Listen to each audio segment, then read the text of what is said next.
Hola, mi nombre es Carolina Barreto y hoy les vengo a hablar del Sistema de Administración de Lavado de Activos y Financiación del Terrorismo, SARLAF.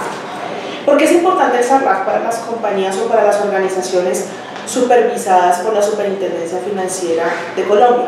Bueno, en primera medida porque SARLAF, que es un sistema, no es el formulario, porque a veces tendemos a confundir las dos cosas y más adelante veremos cuál es la diferencia entre las dos. Pues es una forma o es la metodología que tiene Colombia para prevenir el lavado de activos y la financiación del terrorismo. Las entidades financieras en este momento han venido trabajando fuertemente en ello, colaborándose entre sí para precisamente generar espacios y metodologías para identificar ese tipo de situaciones que ocurren en nuestro medio financiero. El sector real, como las empresas normales que nosotros conocemos, ya comenzó a implementar esta clase de metodologías, lo cual hace que el modelo de la prevención del lavado de activos y financiación del terrorismo en Colombia sea un modelo cada vez más consagrado y que obviamente prevenga este tipo de delitos. Pero en primera instancia vamos a determinar qué vamos a ver en esta charla para que ustedes tengan en cuenta cuál es la funcionalidad de nuestro modelo. En primera instancia vamos a ver una introducción leve, o más bien de forma breve, de qué es el sistema de lavado de activos y financiación del terrorismo. En segunda instancia vamos a ver cuáles son las etapas y los elementos del SARLAF, que son muy importantes y que son mandatorios por la Superintendencia Financiera de Colombia, y los que trabajamos en el sector financiero y particularmente en seguros tenemos que conocer y aplicar. El tercer punto de lo que vamos a hablar de las 4 formas de segmentación del lavado de activos. Más adelante desarrollaremos qué es este tema de la segmentación y por qué aquí en este punto es tan importante el formulario de conocimiento del cliente.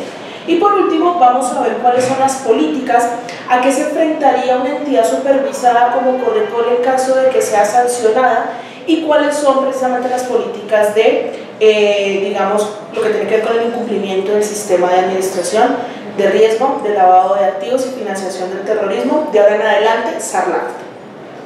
Bueno, como ven ustedes en el slide que tenemos aquí en el televisor, pues SARLAF tiene este tipo de significado. Pues nosotros por definición y por practicidad le decimos SARLAF a todo. SARLAF es el sistema, no es el documento, no es el formulario de conocimiento del cliente, que es el que usualmente nosotros trabajamos para vincular a los clientes. Entonces, algo muy importante es que este sistema fue creado aproximadamente en el 2010. Antes de eso había otro sistema un poco más laxo, menos fuerte, menos, digamos, fortalecido, llamado SIPLAF, pero ese ya perdió vigencia cuando entró, digamos, fuertemente el SARLAF. La Superintendencia Financiera de Colombia es la que regula SARLAF a nivel nacional. A su vez, la superintendencia es vigilada por entidades a nivel internacional que hacen y que controlan cuáles son las políticas que Superintendencia Financiera implementa dentro del país para prevenir el lavado de activos y la financiación del terrorismo.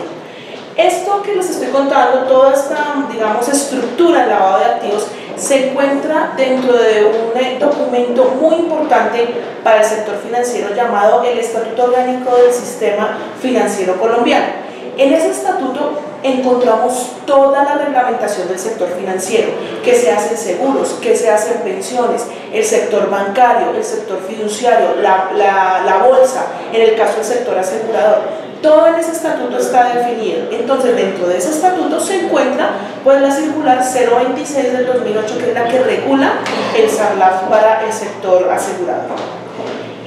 La UIAF, que es la Unidad de Información y Análisis Financiero, es una entidad que depende o que es del gobierno colombiano, y en esa entidad nosotros es donde, o más bien a esa entidad es donde nosotros le reportamos todos los movimientos de lavado de activos y financiación del terrorismo que hemos detectado en el ejercicio de nuestras funciones como, digamos, sector intermediador.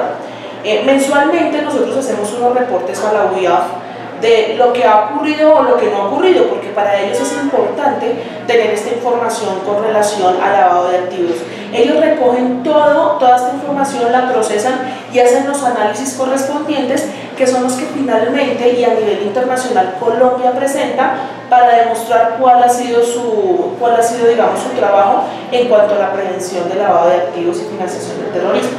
Les he hablado de lavado y les he hablado de financiación del terrorismo, porque vamos a ver cada una qué es lo que significa.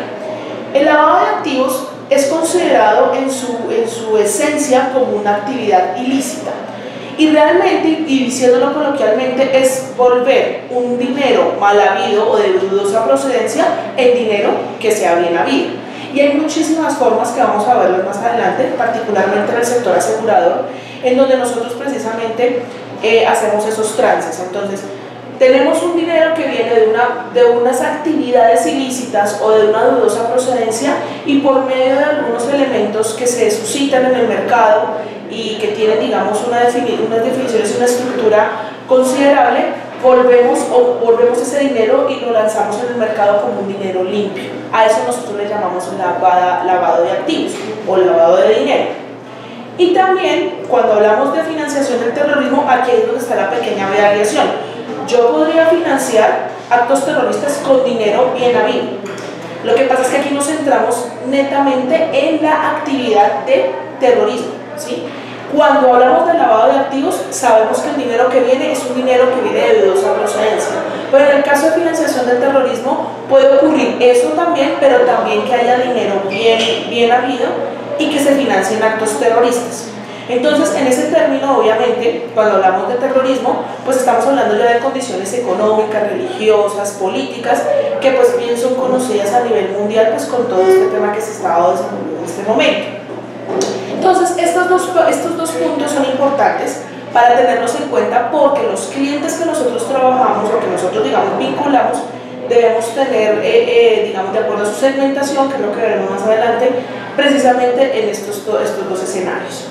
Para entender un poco cuál es, digamos, la composición del sistema antilavado de activos en Colombia, tenemos en cuenta un tema muy importante. El sector gobierno hace control sobre el lavado de activos, por medio, obviamente, de la UIAF, por medio de la superintendencia, de las entidades públicas en las contrataciones. En el sector de los hogares o de los ciudadanos como tal, pues nosotros también tenemos unos efectos socioeconómicos frente al lavado de activos y la financiación del terrorismo. Obviamente, cuando hay este tipo de situaciones, o cuando en Colombia se presentó hace 20, 25 años toda esta, digamos, amalgama de situaciones con relación al terrorismo y al narcotráfico, pues se presentó un factor socioeconómico muy grande, grandes o pequeñas poblaciones que tenían muchísimos recursos, personas que tenían grandes cantidades de dinero, inflación muy alta, y este tipo de situaciones se volvieron, digamos, una especie de caldo de cultivo para que precisamente se materializara todos estos temas de lavado de activos. Entonces, el efecto socioeconómico en los hogares es muy fuerte. Tenemos un control que es el gobierno, y en los hogares como efecto socioeconómico. Cuando hablamos de las empresas, les comentaba al inicio, tanto las vigiladas por la superintendencia como nosotros, y el sector real, llámese una empresa cualquiera, que sea SAS, limitada, SA, también están desde hace 2 años implementando su sistema de lavado de activos y financiación del terrorismo. No es un elemento tan fuerte como lo hay ya en el sector financiero, pero sí es obligatorio ya tener un SARLAF, porque es un tema tan global y es un tema que se puede presentar por cualquier vínculo, que es importante hacer la cobertura al sector real, que es al sector empresarial. El sector externo, estamos hablando de las entidades a nivel internacional e inclusive nacional como la UIAF, y también inclusive recomendaciones internacionales. A nivel internacional existen las 40 recomendaciones de la GAFI. Son unas recomendaciones o como unos parámetros que la GAFI, que es una entidad internacional a la cual está afiliada la UIAF, le indica a los países: oiga, tenemos 40 recomendaciones, síganlas para poder contrarrestar el lavado de activos y la financiación del terrorismo en su país. Entonces, Colombia cogió muchísimas de esas prácticas y las volvió políticas, o las volvió circulares externas en el caso nuestro. También tenemos, pues ya teniendo todo este componente importante, pues lo importante es poder tener unos resultados, y el resultado se basa definitivamente en ¿qué? Primero, en obviamente las sanciones penales y las sanciones civiles que acometen como tal, en las extinciones de dominio que ocurrían hace aproximadamente unos años, y que todas estas propiedades pues volvieron a las arcas de la nación después de un proceso que haya hecho el Estado para poder reintegrar precisamente como bienes digamos, adecuados para el adecuado manejo. Y también hay algo muy importante, y es pues las sentencias que se ejecutan frente a las personas que precisamente les ha sido comprobado el lavado de activos o la financiación del terrorismo. Después, obviamente, de todo este escenario que acabamos de ver a nivel Colombia, pues obviamente aquí tenemos un paralelo muy interesante entre lavado de activos y financiación del terrorismo. Entonces, cuando hablamos de lavado de activos, estamos hablando de actos delictivos, dinero proveniente de actos delictivos como tal. En cambio, con financiación del terrorismo hablamos de capital legítimo. Cuando hablamos de lavado de activos, estamos hablando de etapas de cómo colocamos el dinero, cómo lo integramos, cómo lo mezclamos para que no parezca un dinero, digamos, de mala procedencia, mientras que obviamente en el tema de financiación del terrorismo, pues el tema de la colocación del dinero y todo eso se hace directamente en el sistema financiero. Es decir, como que la vinculación de ese dinero frente al sistema financiero es mucho más directa, porque son dineros que vienen, digamos, de una procedencia adecuada. Y hay algo muy importante, y es que en la integración, que son, digamos, una parte de las etapas de lavado de activos, el lavado de activos obviamente se hace muchísimo para adquirir bienes.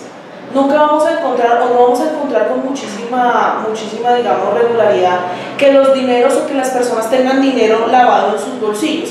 No es eso, se hacen bienes, se compran bienes. Entonces, edificios, carros, lotes, cosas que requieran o que sean tangibles. En cambio, en financiación del terrorismo, yo lo que hago es financiar precisamente actos terroristas, compra de armas, compra de bombas, reclutamiento de personal, todo este tipo de cosas que precisamente prolonguen o materialicen estos elementos. Muy bien, ya después de ver todos estos elementos importantes, vamos a hablar de los 4 riesgos asociados a SARLAF. Nosotros nos hablan mucho de riesgos, que el riesgo de allí, que el riesgo de allá, pero casi nunca sabemos o casi nunca entendemos qué tipo de riesgos son los que se manifiestan en SARLAF. Hay 4 riesgos que se manifiestan fuertemente y son los siguientes. El primero es el riesgo legal, pues obviamente ante un incumplimiento en lavado de activos o en prevención de lavado de activos, pues el riesgo legal se puede materializar en demandas, en sanciones, en multas y en cierre. En el caso nuestro, nosotros tenemos una serie, digamos, de estructuras que son tocadas antes de llegar a un posible cierre o sustracción más bien eliminación de la clave, como funcionamos los corredores. Entonces, en este sentido, la superintendencia, que es la que se encarga de vigilar este tipo de situaciones, pues obviamente determina cuánto riesgo legal existe frente al tema del lavado de activos. El segundo riesgo que se maneja en SARLAF es el tema reputacional. Obviamente, la reputación, que es algo intangible, algo que no vemos, es un activo de información que no podemos definir muy bien, o que más bien está muy bien definido, pero que no vemos, se ve bastante, digamos, se puede ver muy vulnerada frente a una situación que pueda ocurrir con alguno de los miembros de la compañía, o que la compañía haga negocios con empresas que hayan estado vinculadas a este tipo de situaciones. Entonces es cuando hablamos de riesgo reputacional, que daña el buen nombre de la empresa. Cuando hablamos de riesgo operativo, que es el que quizás más se nos puede materializar a nosotros acá, ¿por qué? Porque el operacional tiene que ver con los procesos. Si yo hago una mala entrevista al cliente, si yo no capto los documentos que soportan precisamente la información financiera, si yo no hago una adecuada entrevista al cliente, una adecuada captación de información, estoy incurriendo en un riesgo operacional, porque es relacionado con los procesos de SARLAF.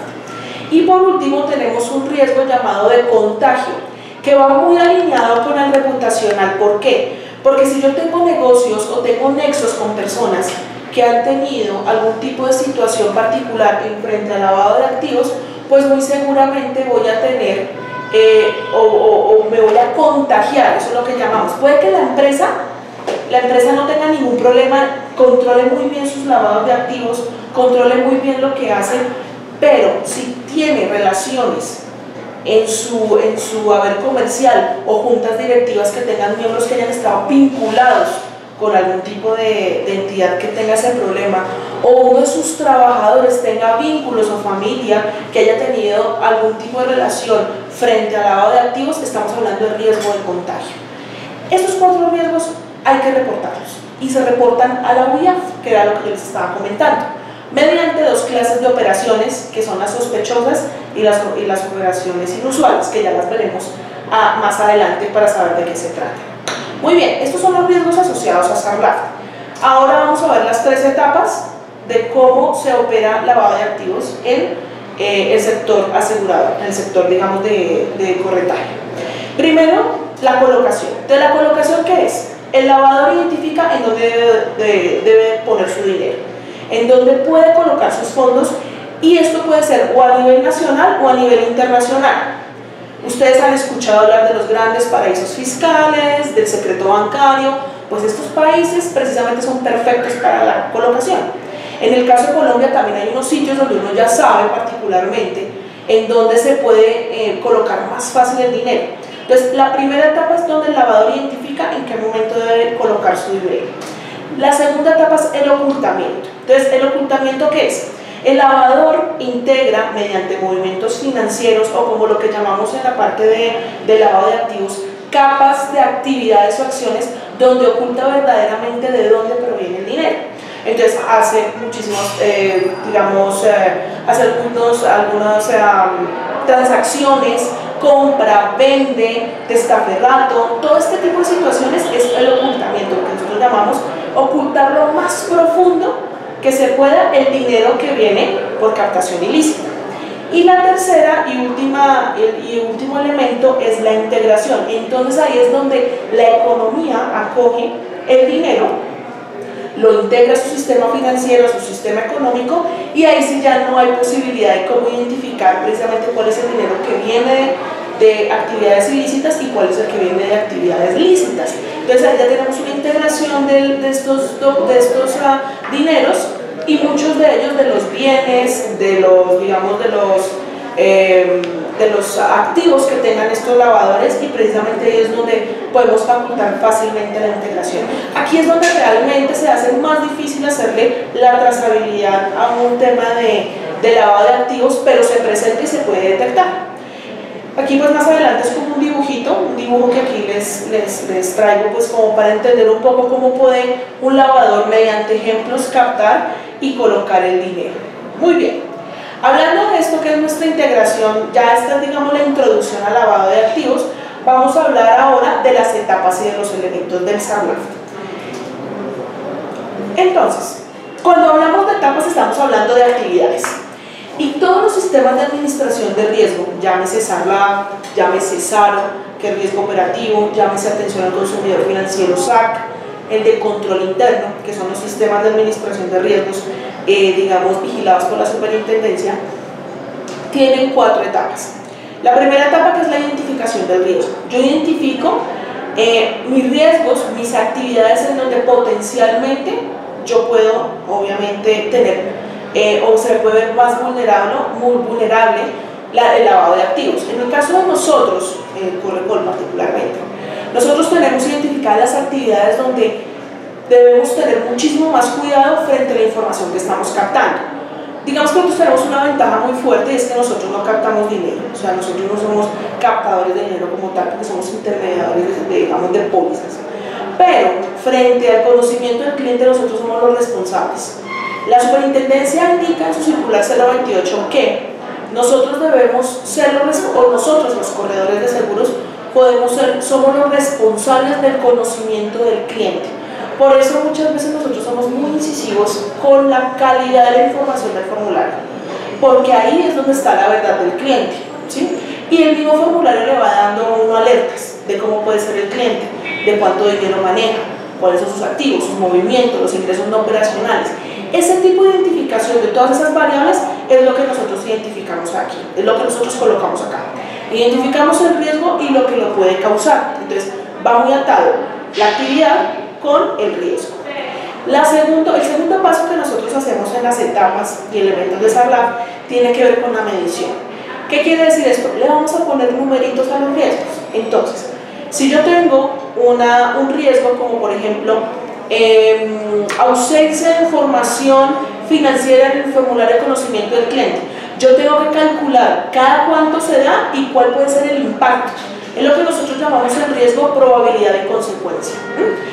Tenemos unas matrices de riesgo, unas cosas muy, digamos, montadas con relación a cómo podemos valorar el riesgo, pero le tenemos que dar un valor para saber qué, tan impactante es esa actividad. Entonces, hacemos una medición, hacemos una calificación y detectamos o identificamos cuán tan importante es el riesgo para luego nosotros, obviamente, hacerle algún plan de tratamiento.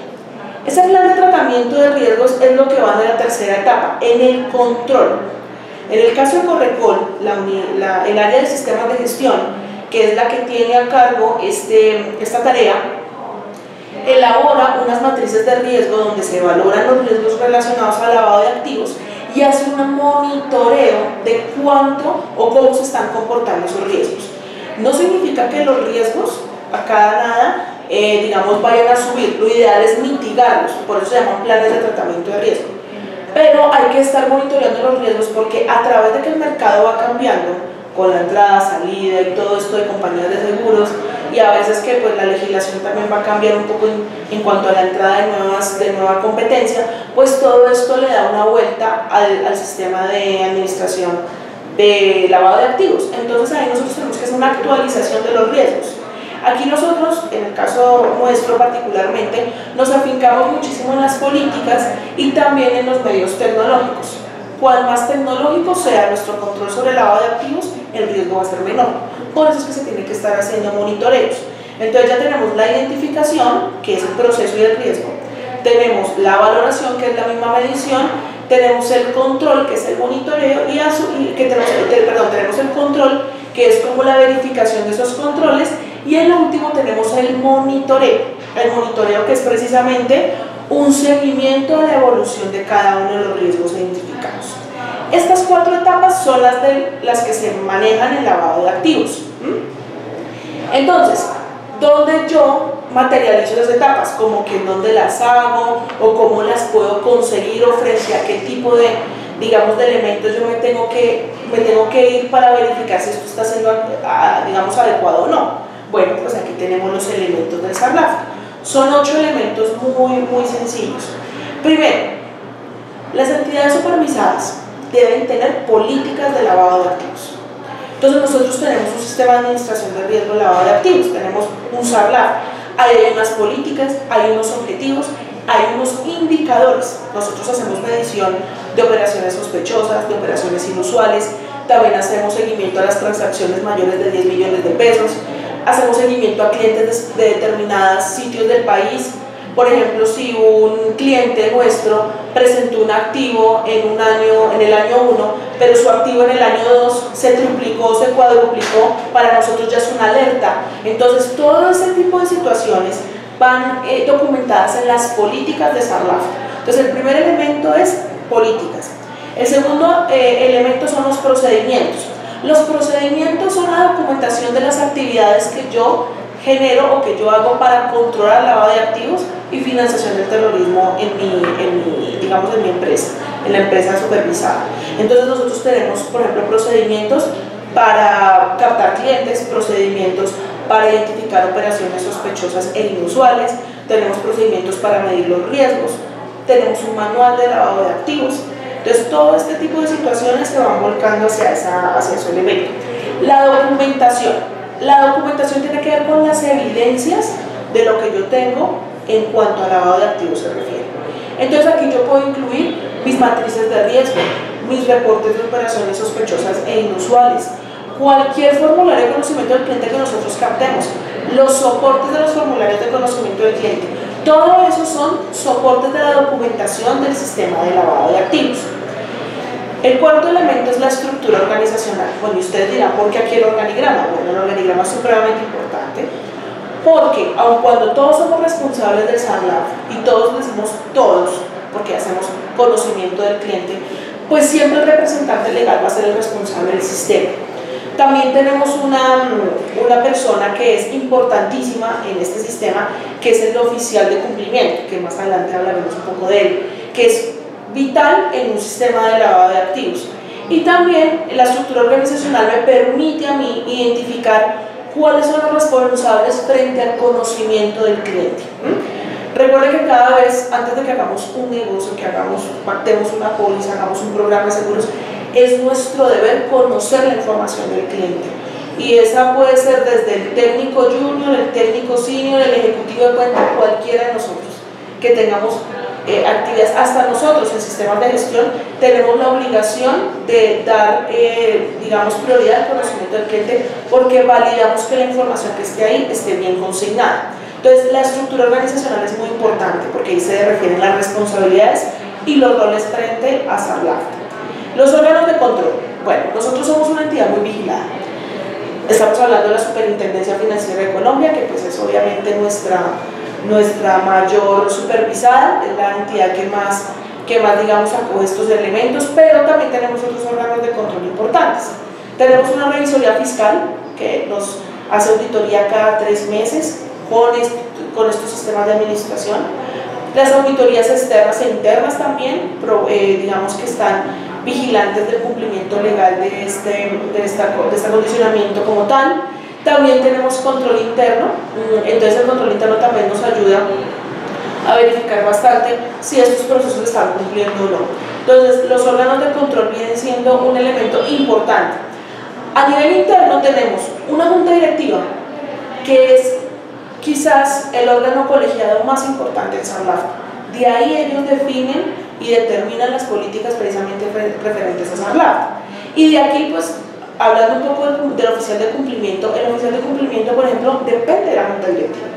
No depende del gerente general, no depende del presidente, depende de la junta directiva. Entonces viene la importancia tan grande que tiene el oficial de cumplimiento. Particularmente si el oficial de cumplimiento indica que hay un negocio que por su condición y por su origen determina una alerta de lavado de activos, no se hace, porque el oficial de cumplimiento tiene esa responsabilidad, vigilar precisamente que el SARLAF se cumple. Entonces los órganos de control, y también tenemos un comité de auditoría interna que apoya los elementos de control interno y que nos ayuda precisamente a vigilar los riesgos frente al tema del lavado de activos. El sexto elemento es la infraestructura tecnológica. Entonces la infraestructura tecnológica es muy importante para nosotros. Estamos en un cambio, pero igualmente cada día se trata de tecnificar un poco más la identificación de estos elementos. ¿Por qué? Porque obviamente, como yo les comentaba, pues para nosotros es muy difícil guardarnos en nuestra cabeza las alertas que pueden determinar cuando un cliente puede ser sospechoso o inusual, ¿cierto? O digamos sus operaciones dicten eso. Entonces aquí es donde nosotros, por los medios tecnológicos, podemos determinar ese tipo de situaciones. Si nosotros hacemos una captación del cliente adecuada, tenemos la información adecuada, la podemos incluir en nuestros sistemas de manera digamos fidedigna, pues podemos tener un mejor control y sistematización de precisamente la segmentación de los clientes. Entonces es muy importante precisamente la infraestructura tecnológica en ese sentido. El séptimo punto es la divulgación y la información. Pues esto que estamos haciendo hace parte de la divulgación y la información, porque nosotros cada nada, o cuando enviamos los reportes o cuando ustedes reciben correos nuestros de la importancia de SARLAF, de por qué es tan importante poder captar la información del cliente, de situaciones particulares, pues ahí estamos haciendo divulgación y cambio y digamos comunicando cuáles son los cambios que se suscitan definitivamente en SARLAF. Entonces la divulgación no solamente la capacitación o venga le cuento qué pasó, sino que continuamente tenemos que estar haciendo precisamente capacitación sobre este tema. También aquí vale la pena comentarles que nosotros desde Sistemas de Gestión generamos informes trimestrales para la Junta Directiva y para la Revisoría Fiscal del seguimiento del SARLAF. Entonces aquí es muy importante tener en cuenta que esto no solamente lo miramos nosotros o lo miran ustedes como principales captadores de la información del cliente, sino que hay unas entidades externas que están verificando que realmente ese tipo de situaciones sí se estén de acuerdo a las políticas que hemos pactado. Y por último, la capacitación continua. La misma circular nos indica que la capacitación en SARLAF tiene que ser por lo menos anual. Entonces, pues nosotros por la dificultad de que tenemos muchísimas personas o complicaciones, pues recurrimos a temas como videos, como de newsletters, como de avisos, como correos, recurrimos a las inducciones, a las reinducciones y ahí nos ayudamos fuertemente con el tema de capacitación. Estos son los elementos del SARLAF. Ya vimos elementos y etapas del SARLAF, pero ahora veamos cuál es la segmentación, o sea, ¿qué es eso de la segmentación? Y aquí es donde yo quiero recalcarles por qué es tan importante el formulario de conocimiento del cliente. Muchas veces no caemos en cuenta nosotros de lo importante que es saber captar la información del cliente y ponemos cualquier cosa. Y eso sí que es grave porque estamos pecando por omisión de información. Cuando hablamos de segmentación del cliente estamos hablando de 4 segmentaciones o cuatro factores de segmentación. El primero, que tiene que ver con clientes, o sea, ¿qué tipo de clientes tenemos nosotros? En el caso de nuestra organización, pues tenemos 2 tipos de clientes, naturales y jurídicos, no tenemos más, ya sean extranjeros, nacionales, pero son entidades, son naturales o jurídicos. Inclusive dentro de los jurídicos están incluidos los clientes a los cuales no se les exige SARLAF. Ustedes dirán, ¿cómo así? Hay algunos que no se les exige, en efecto no se les exige. Por ejemplo, las entidades supervisadas por la Superfinanciera no se les exige SARLAF. Las entidades públicas tampoco se les exige SARLAF. Y las entidades multilaterales, UNO, ONICEF, la ISO, la FIFA, son organizaciones multilaterales. A ellos tampoco se les exige SARLAF. Pero eso no significa que no tengan que entregar ningún documento. Estados financieros, declaraciones de renta, fotocopia del representante legal. Lo que no se les exige es el origen de los fondos. ¿Por qué? Porque como son organizaciones multilaterales, pues obviamente su información financiera es pública para todo el mundo. Y pues los organismos del Estado y las organizaciones supervisadas, pues son organismos controlados directamente por el gobierno. Entonces, estas entidades son las que están exentas de SARLAF. En el caso de los productos, entonces nuestra segunda segmentación son productos.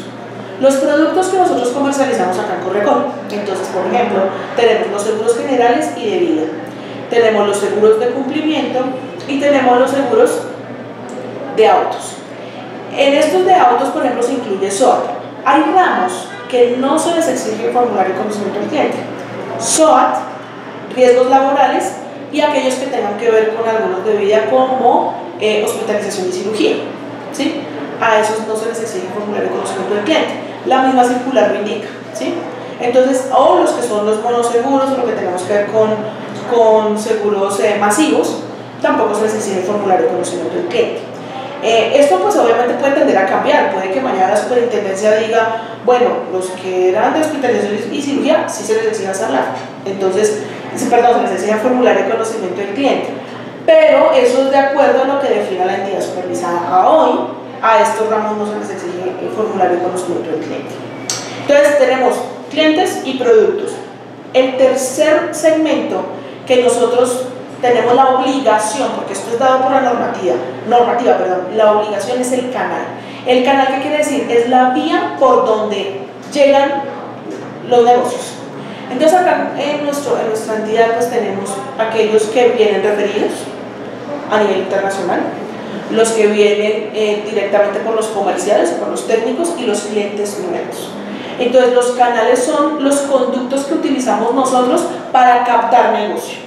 Y aquí es interesantísimo tener muy en cuenta que nuestros comerciales que trabajan con cierta cartera de clientes o que nuestros técnicos pues conozcan muy bien la procedencia del cliente, ¿sí? Para poder determinar adecuadamente cuál es el canal. Nosotros no tenemos agencias, nosotros no tenemos, digamos, sucursales específicas, pero sí tenemos unas figuras especiales que tienen que ver con este tipo de canal. Y el último factor de segmentación es la jurisdicción. La jurisdicción es el sitio geográfico de donde viene el cliente. Ustedes se preguntarán en dónde el país puede lavar más dinero. Y me imagino que ustedes se dirán, no, pues en la selva. No, pues puede ser en las fronteras. Y resulta que a veces no están así. Como les comenté anteriormente, el lavado de activos, acuérdense que la materialización del lavado de activos se encuentra en la adquisición de bienes. Y si tenemos bienes en la selva, pues eso sí va a dar muchísimo de qué hablar. Pero en el caso de las ciudades no. La Policía Nacional hace 3 años hizo un estudio de lavado de activos y nos pintó este mapa que ustedes ven acá. El del color más clarito el más clarito, verde más clarito, es donde más se lavan activos económicos. Entonces, si ustedes se dan cuenta, es el centro y el norte del país, y lo que está al lado de los puertos, ¿sí? Donde hay muchísimo más. Aquí Carlitos me está diciendo, porque de verdad que él también pensaría que había sido en la selva. Y todos pensamos en eso porque es donde hay tráfico, narcotráfico y cosas de esas. Allá puede haber más financiación del terrorismo, pero lo que es lavado de activos se encuentra donde más podamos comprar bienes, cosas, en donde podamos precisamente lavar dinero. Los departamentos que tenemos de verde un poco más oscuro, pues como en el caso del Meta, del Tolima, del Cauca o de Nariño o Boyacá, pues son, digamos, de un efecto medio o una incidencia media de lavado. Se presenta, pero no tan fuerte como en los primeros departamentos que describimos. Y en los que están en verde oscuro, que si ustedes se dan cuenta, pues son los departamentos como el Bichada, como el Guainía, como Caquetá o Baupés, que es donde la infraestructura, digamos, en edificios o cosas así no es tan alta como en el centro o en el norte del país, pues es donde menos lavamos dinero. Esto lo determinó la Policía Nacional en un estudio que hizo aproximadamente hace 3 años. Y si nos vamos a volcar un poco a lo de ahora, no ha cambiado mucho. Entonces es para que ustedes tengan un digamos, elemento de juicio en cuanto hablamos de jurisdicción y de segmentación de clientes frente a la región geográfica. Muy bien. Ya por último, para hablar más de lavado de activos, pues vamos a hablar de las políticas. Y vamos a hablar de las sanciones y los incumplimientos de esta LAF. Entonces, ¿qué busca el lavado de activos y financiación del terrorismo? Primero, crear una cultura fuertísima sobre la prevención y control del riesgo de lavado de activos. Vuelvo a ser muy enfática en el tema de la captación de la información del cliente. Es tan importante que nosotros la sepamos hacer. Y si tenemos la duda, ustedes se pueden comunicar con nosotros o llamar a su jefe inmediato que también conoce de SARLAF y preguntarle. Nada tenemos, nada es malo si no lo sabemos hacer. Pero sería peor hacerlo y hacerlo mal, porque acuérdense que esa es la información con la cual vamos a cursar todo el negocio en cuanto a lavado de activos. La revisión anual de los controles y la política son muy importantes. El debido conocimiento del cliente, vuelvo a ser muy incisiva con esto. Hemos encontrado formularios de conocimiento del cliente firmados como asesor, Correcol, y en Correcol trabajamos 200 personas. Tenemos que colocar el nombre: Carolina Barreto, Carlos Correa, o sea, el que hizo la entrevista con el cliente, porque es la persona que primero tiene el conocimiento, tiene la información de la mano. Entonces es muy importante tener muy en cuenta esta parte. Evitar las inexactitudes y aplicar también los controles. Si ustedes tienen dudas frente a la información, fíjense en los soportes. Por eso somos incisivos y volvemos a ser incisivos con los soportes del formulario de conocimiento del cliente. Para persona jurídica, fotocopia de la cédula del representante legal, estados financieros y declaración de renta. No es IO, y declaración de renta. Y por favor, quítese de la cabeza que como la compañía lo recibe así, entonces Correcol lo debe recibir así. Recuerden que el que tiene que tener el conocimiento del cliente y el custodio final es el corredor, no es la compañía. La compañía debe tenerlo, pero a quien le aplican todo el poder de la ley, llamémoslo así, es al que custodia el formulario de conocimiento del cliente, en este caso nosotros. Entonces, vuelvo al listado. Formulario de conocimiento del cliente para persona jurídica, entonces estamos hablando de declaración de renta y estados financieros, no IO, sino y estados financieros. Fotocopia de la cédula del representante legal, cámara de comercio, ¿cierto? Y algún otro tipo de documento que nosotros creamos conveniente que tengamos que incluir. Algunos incluimos el RUT también es válido. Para persona natural es igual. Persona natural, fotocopia de la cédula de la persona, y también declaración de renta si esta persona en el año anterior como tal, da para declarar renta, porque eso es muy importante. Muchas veces tenemos esa confusión, como año tras año ha ido cambiando. Aproximadamente estamos hablando que a hoy las personas que ganen aproximadamente 3.600, 3.800 mensuales y que tengan activos mayores a 123.700.000 deben declarar renta, ¿sí? Declarar no es pagar, y a veces los clientes se asustan porque los clientes dicen: no, pero es que yo no he pagado renta. No, no hay que pagarla, hay que declarar, es contarle al Estado que tenemos, no es nada más. Eso es el soporte de la información financiera que yo coloco en el formulario de conocimiento del cliente. Por eso es tan importante los soportes. Igual la descripción de los soportes está en el formulario de conocimiento. Evitar las inexactitudes y detectar los reportes sospechosos e inusuales, que ya vamos a ver unos ejemplos de eso. Les estaba hablando de ustedes del oficial de cumplimiento, y el oficial de cumplimiento es muy importante. ¿Por qué? Porque es la persona encargada precisamente de regir y digamos de hacer cumplir las leyes sobre el lavado de activos en cuanto a lavado de activos.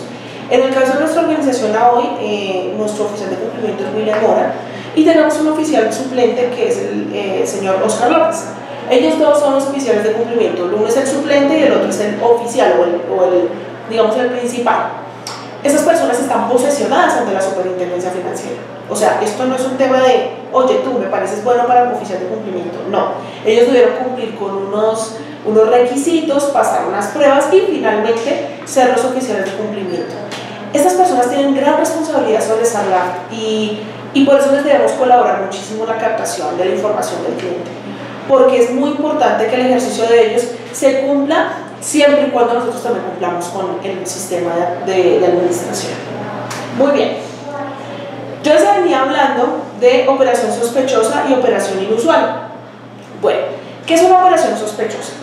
Una operación sospechosa es aquella que digamos que no tiene las características particulares o que no se enmarca dentro de las características particulares y normales de ese cliente, ¿sí? Entonces, cuando estamos hablando, por ejemplo, de una persona que venía, digamos, trabajando en una empresa que tenía un salario medianamente, digamos, mediano, podríamos decirlo así, y de pronto aparece con un activo impresionante, de año a año, cambia brutalmente. Y no tenemos la información de dónde viene ese activo o de dónde viene esa captación, y la información tampoco la brinda el cliente. Se nos convierte en una operación sospechosa. Por ejemplo, que un cliente tampoco entregue los soportes del formulario de conocimiento del cliente, no quiere entregar su declaración de renta, o diga que sus estados financieros son unos documentos confidenciales y no los quiere entregar. Eso es una operación sospechosa. ¿Por qué? Porque son documentos que se requieren para soportar la información, pero que si no se entregan o si no se aportan, ese comportamiento no guarda relación con la práctica normal de la prevención del lavado de activos. Eso es una operación sospechosa. Cuando hablamos de operaciones inusuales, son aquellas que se realizan en forma, digamos, aislada, ¿sí? Y que no guardan siempre, digamos, relación. Por ejemplo, una ama de casa recién pensionada que reciba una pensión de 800.000 pesos y que tenga un SOAT de su carrito X. Pero resulta que el siguiente año decidió tomar una póliza a todo riesgo porque tiene un vehículo, pues de su propio vehículo, y cuando declaró en su activo del año anterior tenía un activo, por ejemplo, de 140 millones, que puede ser su casa, pero el siguiente año declara un activo de 800 millones. Entonces uno dice que hay una alerta, ¿cierto? Hay algo que dice, algo pasó acá, algo sucedió. Ahí es donde el oficial de cumplimiento entra a hacer la indagación y empezamos a hacer la investigación de qué fue lo que pasó. Pueden ser muchas cosas. Puede ser que la señora haya recibido una indemnización, puede ser que la señora haya recibido una herencia, puede ser que se haya ganado algún dinero en algún, digamos, trabajo o en alguna situación particular, pero son operaciones inusuales, o sea, no guardan relación con el perfil de la persona. Y les cuento, nos ha pasado, nos ha sucedido, y hemos tenido que indagar más hacia atrás de dónde viene ese dinero, y es donde la gente termina diciéndole, no, es que eso me lo gané en una herencia porque pues hasta ahora salió. Bueno, eso no lo decía el formulario de conocimiento del cliente. Esas cosas son las que se deben colocar. ¿Por qué aumentó el activo? Bueno, aumento el activo porque se generó una ganancia ocasional o porque hay un ingreso no operacional. Un ingreso no operacional es algo que se gana por fuera de lo que uno usualmente devenga como salario, como pensión, como dádiva, como sea. Entonces, La operación sospechosa obviamente y la operación inusual tienen que reportarse a la unidad, o en este caso a nuestro sistema de gestión, a la parte del sistema de gestión, y nosotros a nuestra vez hacemos un reporte mensual que enviamos a la UIAF. La UIAF recoge esto de todas las entidades y hace su propio informe, su propio perfil de riesgos de lavado de activos. Vean por qué es tan importante la captación de la información del cliente. Entonces estas son las dos operaciones. Muy bien, ¿cuáles son los ejemplos en seguros con relación al lavado de activos? Simulación de un siniestro. Compro una póliza de un vehículo con dinero indebido, o sea, hago colocación, ¿cierto? Simulo un accidente, o simulo un robo, o simulo un siniestro en mi vehículo, pérdida total, le digo a la compañía que me paga con dinero, bien habido. Ahí hago lavado. Entonces, esa es una forma de, digamos, de lavar activos. La segunda forma es triangulación de pagos. Es lo que nosotros llamamos testaferrato. Entonces, el lavado yo tengo dinero indebido y pongo a muchas personas a comprar pólizas, luego puedo simular siniestros o puedo cancelar las pólizas y que me devuelvan las primas no causadas, y ahí estoy lavando el dinero. Incumplimiento de ejecución en contratos de oficios públicos. Yo como contratista puedo comprar pólizas con dinero que no es bien habido, hago que se demore el contrato de ejecución que yo esté haciendo, aplico las pólizas de cumplimiento y las pólizas que me hacen, me pagan el siniestro, me pagan la indemnización. Utilizo también utilización de canales masivos de seguros, entonces lo que llamamos los seguros masivos, o lo que conocemos en Estados Unidos con los seguros de vida. Eso también se puede practicar acá, y ponemos a muchas personas a que compren seguros y después que nos devuelvan las primas no causadas.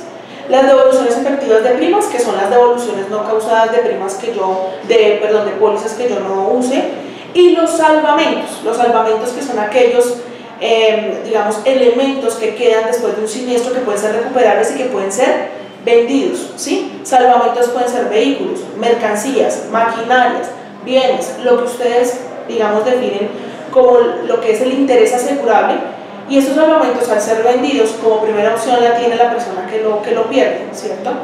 Pero esa persona que hace, que ha comprado esto con dinero indebido, simula el siniestro, luego compra el salvamento y ahí lava fácilmente el dinero.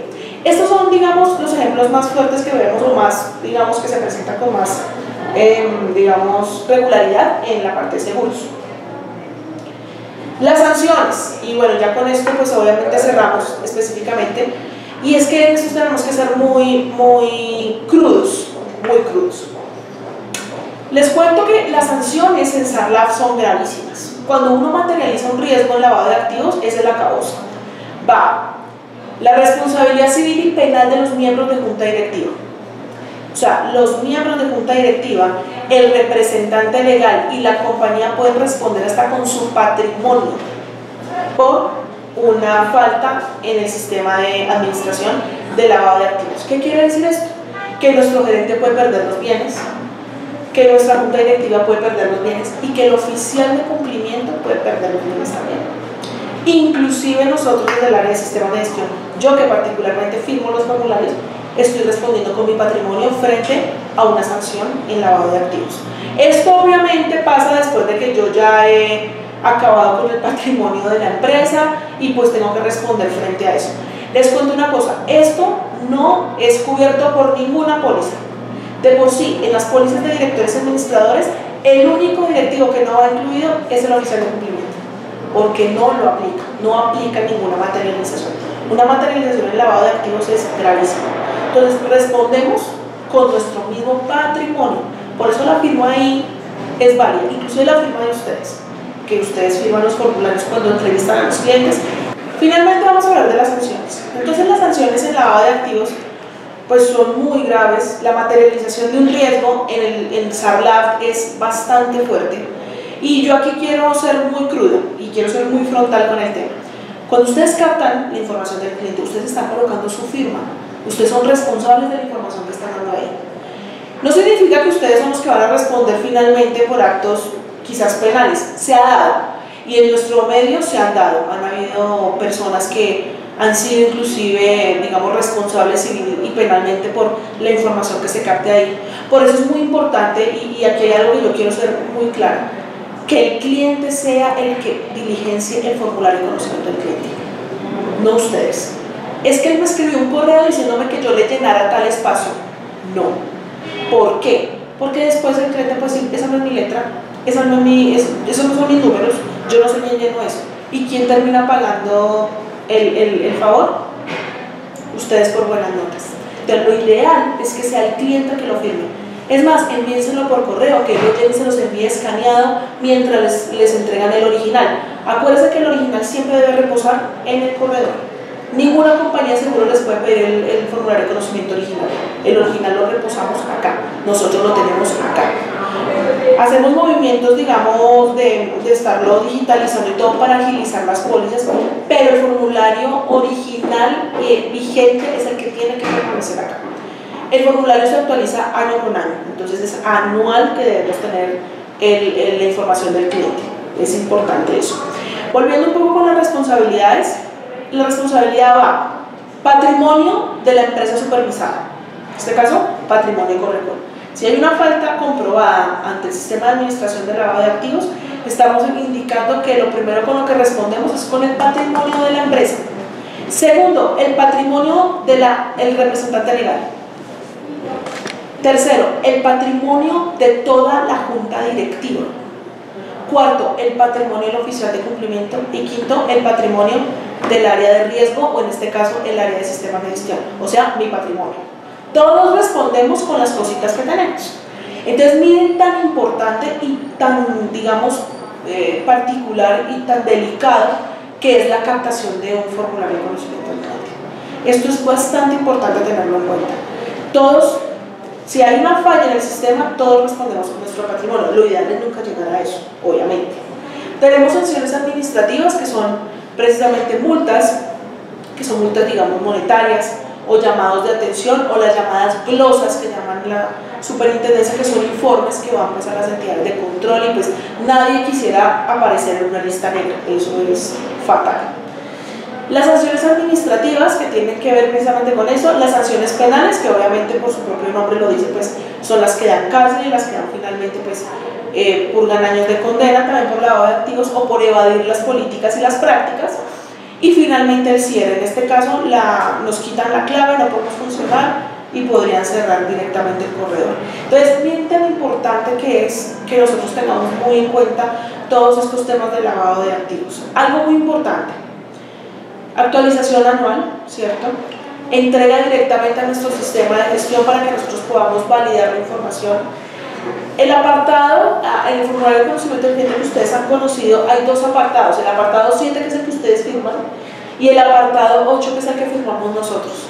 Nosotros debemos firmar el conocimiento del cliente. Ningún conocimiento del cliente se puede ir sin firmar o ser validado por nosotros.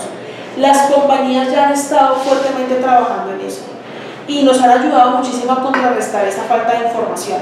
Pero hay algo muy importante acá y es que nosotros debemos colaborar fuertemente con el SARLAF. Esta es una iniciativa a nivel mundial, esta es una iniciativa, digamos, ya de fuerza mayor. Esto es prácticamente un mandatorio y Colombia tiene que cumplir con unas cosas en las cuales se ha comprometido. Como Colombia tiene compromisos a nivel internacional, pues Colombia nos pone a comprometernos a nosotros con el SARLAF.